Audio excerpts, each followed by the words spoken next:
Hello, listeners. It's Gunter here with some exciting news. We're on the lookout for sponsors to join us on our incredible journey with Inspired Change with Gunter. If your organisation cares deeply about meaningful conversations around masculinity, self development, and mental health, we'd love to partner with you. Our podcast has a wonderful, dedicated audience committed to personal growth and positive social change. By sponsoring Inspired Change with Gunter, your brand will connect with listeners who truly value thoughtful discussion and support initiatives that promote real transformation.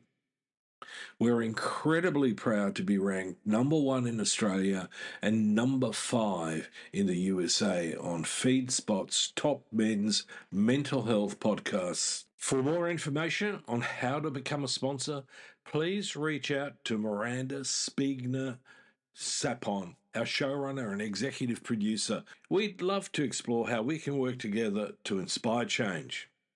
Now, thank you for your continued support, and let's keep inspiring change together. You're listening to Inspire Change, a broadcast that strives to educate, motivate, and empower men to challenge traditions of masculinity. To guide us through the intricacies and intersections of emotions, relationships, and male identity is renowned psychologist, author, and speaker Gunter Swoboda. This is Inspire Change. Before I begin the actual podcast, I would like to respectfully acknowledge the Gadigal people of the Eora Nation, who are the traditional custodians of the land on which I work. I would also like to pay my respects to their elders past and present. Welcome everybody to another episode of Inspired Change with Gunter. I'm your host. On Sunday, in cities across Australia, thousands have marched against immigration. Some say it's about housing, cost of living, and infrastructure strain. Yet, among the banners, we've seen extremist symbols and coordinated far-right groups trying to ride the wave. So I'm going to pose a question today. What does philosophy offer politics at this moment? And in moments like this, and how do those ideas help protect democracy when fear is loud and certainty is cheap? Welcome to Inspired Change. I'm Gunter Swoboda, your host, and this show is about redefining masculinity and culture through the Making Good Men Great network. And what makes me look at both the inner work and the civic work. The personal is political. And I have to say, so it's vice versa as well.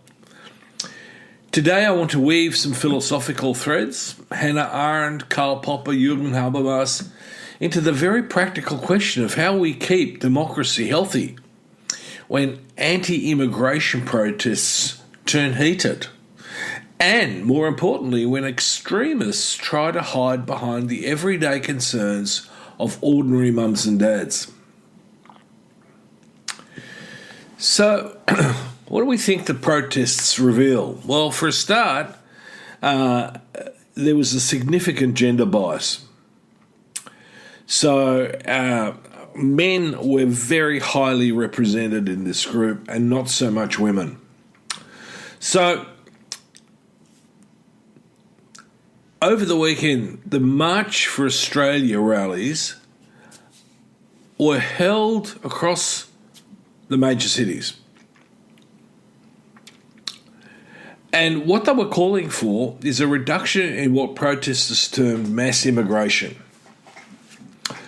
Counter-protesters showed up too, condemning the rallies as racist and warning of far-right infiltration. Political leaders weighed in with statements about social cohesion and the dangers of extremist groups piggybacking on mainstream grievances. Now here's the crucial point. Reporting indicates that neo-Nazi networks didn't just attend. They in fact organised and used the optics of ordinary people to launder white supremacist ideas like remigration. That's a tactic. Normalize the rhetoric by wrapping it in everyday anxieties. Now, you might want to ask the question, why does this matter? Because when public frustration about rents, mortgages, or hospital wait times gets narratively stapled to a radicalised scapegoat, we move from policy debate to identity panic. That is exactly the terrain in which democracy is most fragile. So, let's talk about philosophy's first warning. And that pertains to Hannah Arendt. Writing after the catastrophes of the 20th century, she warned that great evils can be carried by simple thoughtlessness. Ordinary people suspending judgment, outsourcing moral responsibility, and letting slogans do their thinking. The banality of evil wasn't about mustache-twirling villains. It was about the everyday refusal to examine what we're being asked to go along with. Her lessons for us: demagoguery thrives when people stop thinking with others and start thinking against them. At protests like these, the line between legitimate policy concerns and the laundering of extremist ideologies crossed when human beings become abstractions. The problem, the flood, the other. Arendt's remedy is not mere civility. It's a return to active public judgment. Slow, dialogical, and resistant to simplification.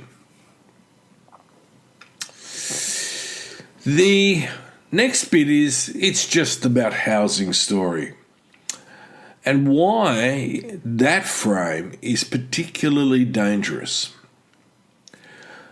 Throughout this, you'll hear a claim: most of these people aren't Nazis. They're just worried about housing and the cost of living. Two things can be true. People are worried about costs, and extremist groups exploit these worries to struggle and smuggle in racial hierarchies. They struggle with them because they wrest the debate from what could be a reasonable dialogue into racism. Political science gives us a nuance. Some research finds status threat, fear of losing group dominance, was a stronger predictor of support for hard-right projects than personal economic hardship. Others show coalitions can be built from both resentment and real economic exposure to shocks. The point isn't to deny material stress, it's to refuse the move that says material stress justifies dehumanisation. Now, history adds a sharper edge. Scholars like Ian Kershaw and Robert Gelattley have shown how ordinary Germans often accommodated or supported the Nazi project, not because every person wore a swastika out of pure ideological zeal, but because the regime focused and fused economic revival, status restoration, and the racial mythology into a compelling, if deadly, story. Explaining participation is not excusing it. Minimising it, they were just worried about bread and rent, is how we forget the moral stakes. So when someone says it's not Nazism, it's housing, my response is, and what narratives are being attached to that housing anxiety? Who benefits if resentment gets a target with a face? Now, one of the things that philosophy does is it trains us to catch the sleight of hand. Now, there's a very interesting philosopher of science, Karl Popper, and he argued that an open society survives actually by criticism, pluralism, and institutions that make peaceful corrections possible. But he added a hard lesson: the paradox of tolerance. If we are infinitely tolerant, even of movements committed to ending tolerance, then tolerance disappears. Democracies, therefore, can and must draw lines against organised dehumanisation and incitement. That is not illiberal. It's self-defence for a free society. Popper's ethic pairs well with the making good men great lens. Patriarchy's 5 pillars: territory, hierarchy, acquisition, competition, and combativeness, are precisely the energies extremist politics seek to inflame. Mature masculinity isn't passive, it's principled. It says, we will argue hard about housing policy, and we will not outsource our frustration to race hate. That's a boundary, and that is moral adulthood. Another thinker, really solid thinker, was Jürgen Habermas, and he gives us a positive project, a public sphere where citizens test reasons in common, guided not by domination but by mutual justification. Now, this isn't a kumbaya fantasy. It's a demanding practice, listening across differences, checking claims, allowing better arguments to win. When protests become a stage for who can shout the ugliest slogan, public reason withers. When communities convene deliberative forums on zoning, migration targets, infrastructure, democracy gains muscle memory.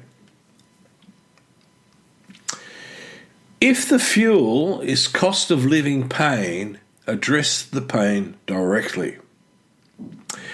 Now, this comes from Martha Nussbaum's capabilities approach, and Amartya Sen's work reminds us that freedom requires material and institutional conditions: housing, health, education, safety, so people can choose lives they value. That's not soft. It's the foundation for a resilient polity. The more we secure these capabilities for everyone, the less oxygen there is for scapegoating politics. So yes, building dwellings, fix planning, invest in infrastructure, set migration targets transparently, but refuse narratives that turn neighbours into enemies.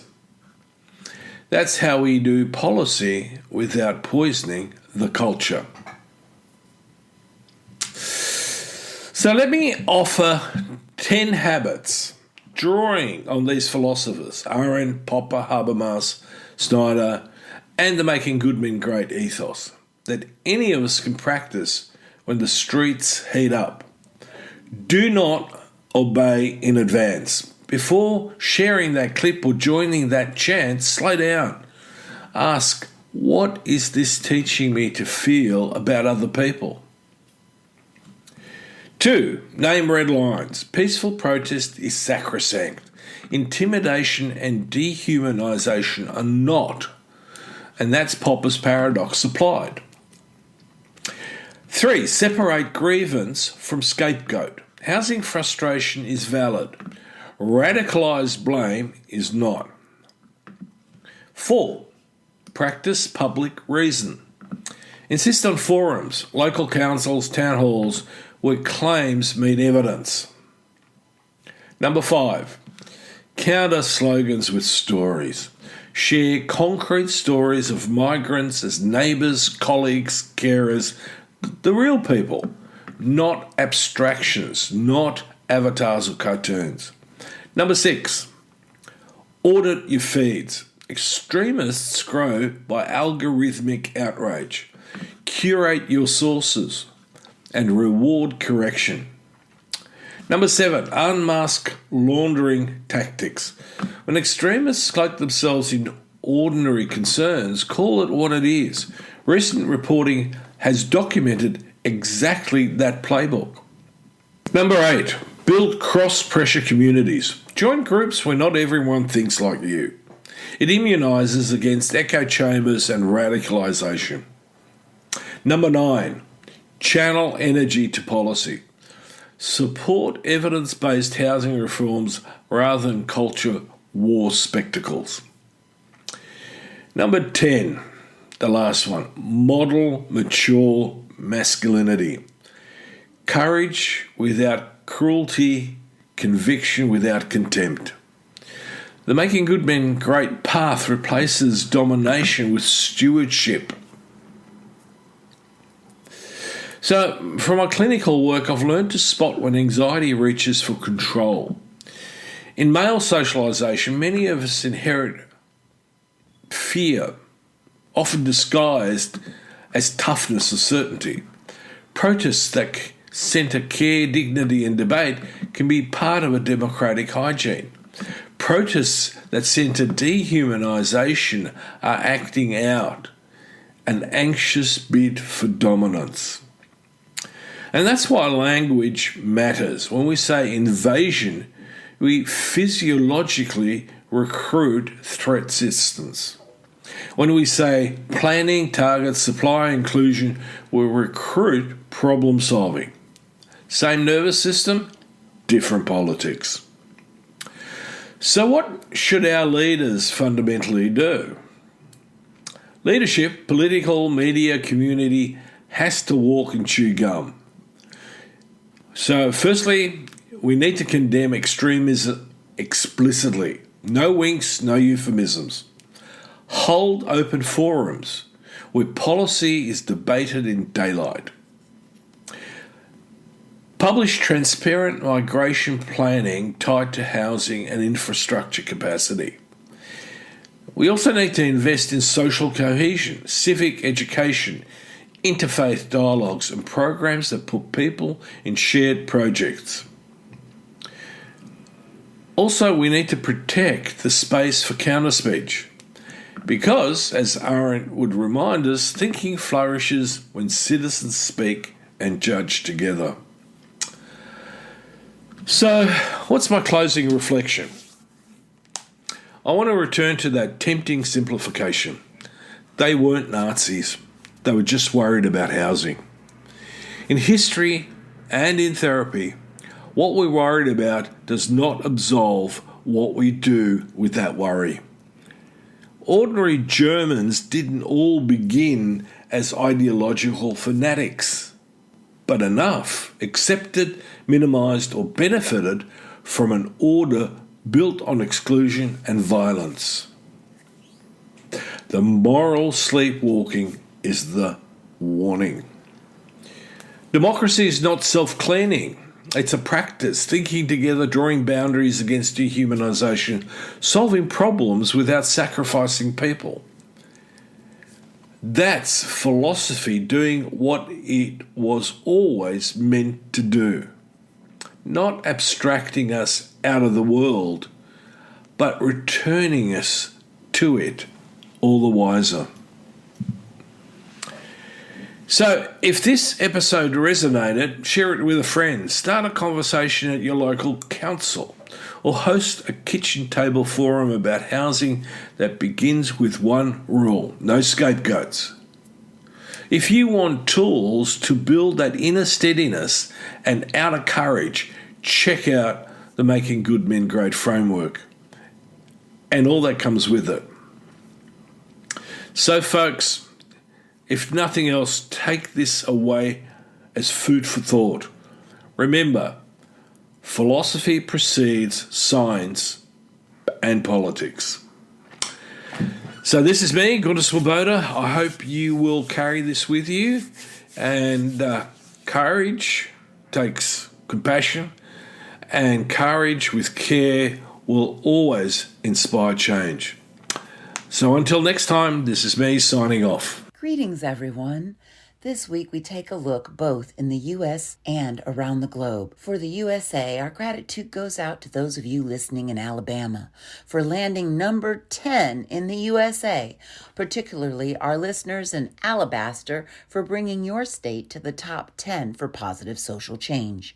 Next, we want to thank our listeners in the Philippines for always supporting global positive social change. And we appreciate your dedication as you brought your country to number 4 on the top 5 global listeners list. Yes, number 4. Congratulations! You are now in the top 4 globally, which warrants a special thanks to our listeners in Metro Manila, Central Luzon, Davao region for bringing your country to number 4 globally. Since we're focused on the Philippines, we would like to take a moment to give a very personal shout out to our team member and administrative assistant, Desi Bien. Thanks for all that you do to continue to inspire change. We thank you for tuning in and promoting positive social change. This makes you a part of Gunter's efforts in transforming not only men's lives, but lives in general, and we're grateful you have joined us. I, Devonna Prinzi, the co-executive producer, and our showrunner, Miranda Spigner-Sapone, sincerely thank you and ask that you please take the time to like, follow, subscribe, and share, as your efforts make a difference to everyone here at Inspire Change with Gunter. Please remember, if you want to share your story of social change, feel free to reach out to the show directly. Please see the show notes for our contact information. As always, thanks to each and every one of our listeners, and most importantly, keep inspiring positive social change. Love to hear from you. And if you're interested, please check out my work on www.gunterswoboda.com or www.goodmengreat.com. Thank you for listening to Inspire Change, a broadcast that strives to educate, motivate, and empower men to challenge traditions of masculinity. For more information on the Making Good Men Great movement, or for individual or group coaching sessions with Gunter, visit goodmengreat.com.